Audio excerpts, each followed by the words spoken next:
¿Alguna vez ha oído hablar o conoces a alguien que, después de la separación con su ente querido, lo llamaba todo el tiempo? Este es el video indicado para entender por qué no debemos hacer eso.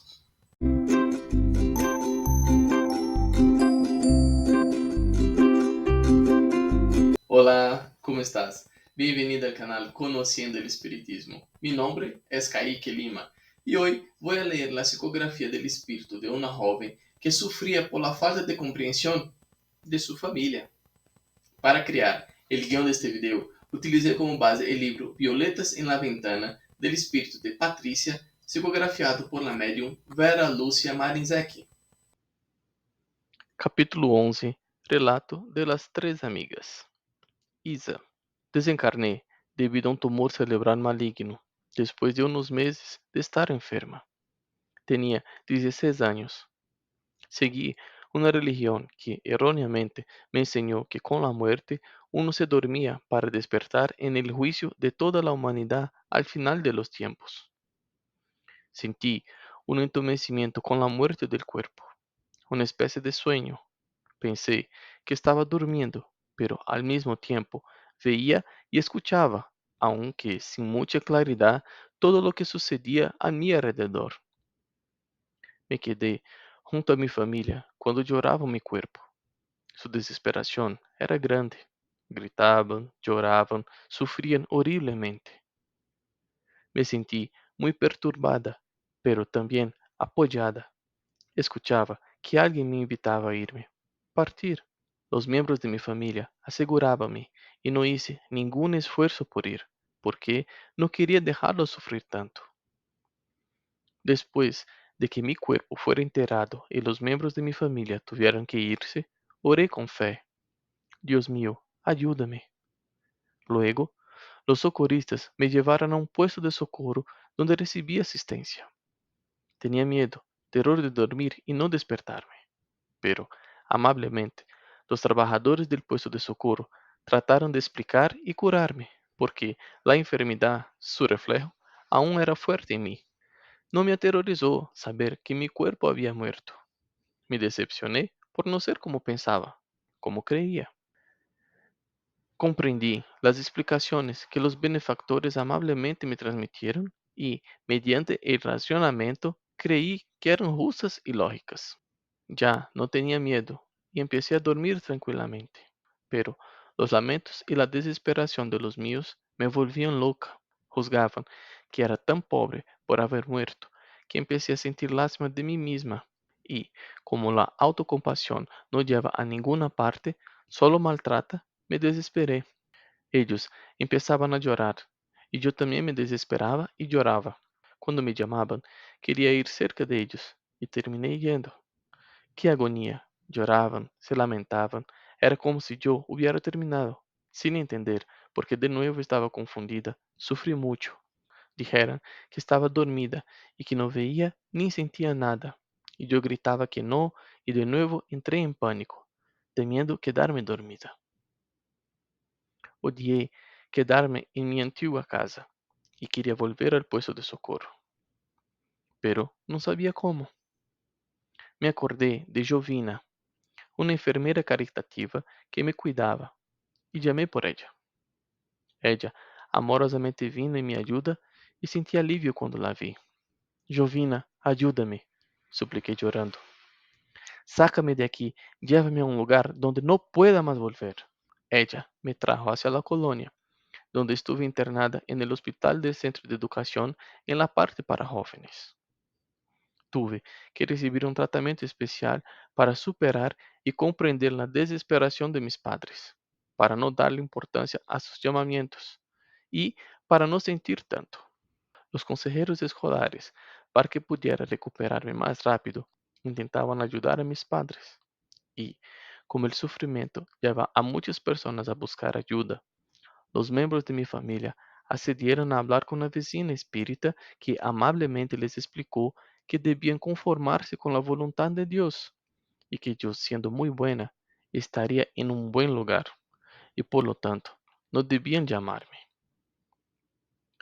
Fueron grandes consejos que lo entendieron de una manera confusa, pero Para mi alivio, mejoraron, no llamaron más por mí y no se desesperaron, sufrieron menos. Entonces pude sentirme más aliviada y esforzarme por sanar, porque cuando ellos pensaban en mí como una enferma, con dolores, me transmitían esto, lo que me dificultaba desconectarme de los reflejos de la enfermedad. Mejoré y sintiéndome bien, empecé a conocer el centro de educación, la colonia, a hacer amigos.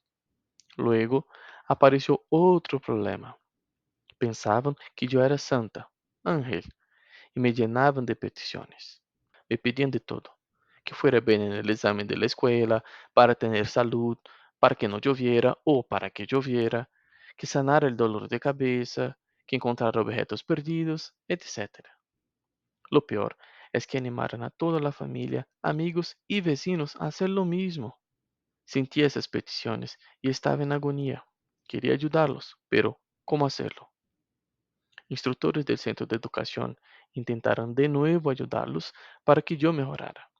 De nuevo, la vecina espírita fue la portavoz, hablando con ellos, aconsejándoles para que no me pidieran nada, sino que lo hicieran a Dios, a Jesús, a los ángeles, que yo, siendo buena, debería estar en un buen lugar, pero que de pronto no me fuera posible ayudarlos, y no me sentiría bien por eso. Quedaran lastimados con la amable vecina. Generosos instructores del centro de educación intentaron nuevamente aclararlos, desconectándolos del cuerpo mientras dormían y hablando con ellos. Poco a poco fueron cambiando, pero aún hoy recibo solicitudes. Amo a mis familiares, les deseo lo mejor, rezo por ellos, pero no me gusta ir a visitarlos, porque he sufrido mucho por la falta de comprensión de ellos. La muerte es tan natural, no sé por qué hacer de ella una tragedia. Demoré mucho tiempo internada en el hospital y luego tuve que hacer un seguimiento con consejeros hasta sentirme segura. Amo la vida de desencarnada. Me siento muy bien en el centro de educación, pero no fue fácil. Isa. Explicaciones del espíritu de Mauricio.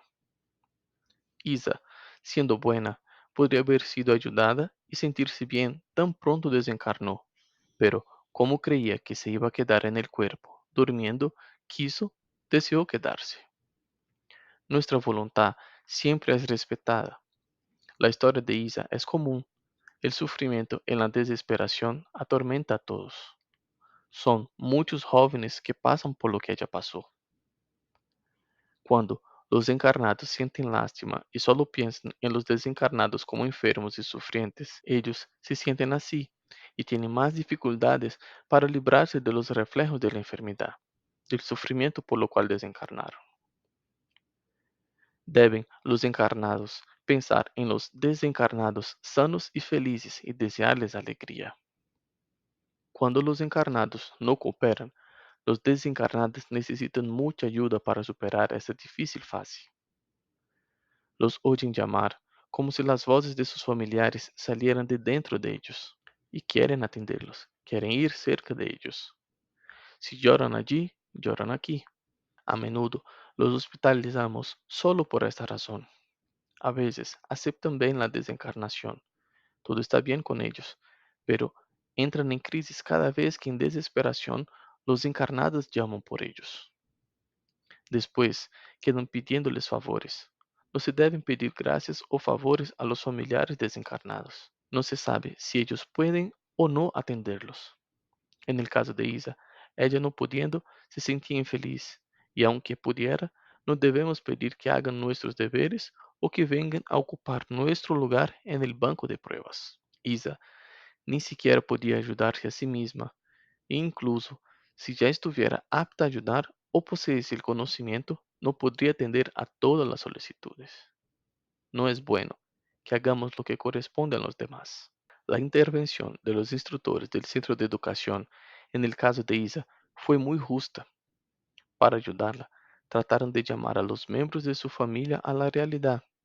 Los orientadores del plan espiritual hacen mucho este tipo de ayuda a favor de sus alumnos. Fíjate que Isa, a pesar de buena, sufrió por la falta de comprensión, de entendimiento de la desencarnación, algo tan común a todos. Y en nuestro próximo video vamos a hacer el primero de 4 videos navideños contando un poco de la historia de María y el nacimiento de Jesús. Quiero agradecerte por quedar conmigo hasta el final de este video. Les pido que deje su like, deje su comentario y compartan el video, porque así estarán ayudando a difundir la doctrina espírita y llevando una palabra amiga a más corazones necesitados. Un fraterno abrazo a todos y que así sea.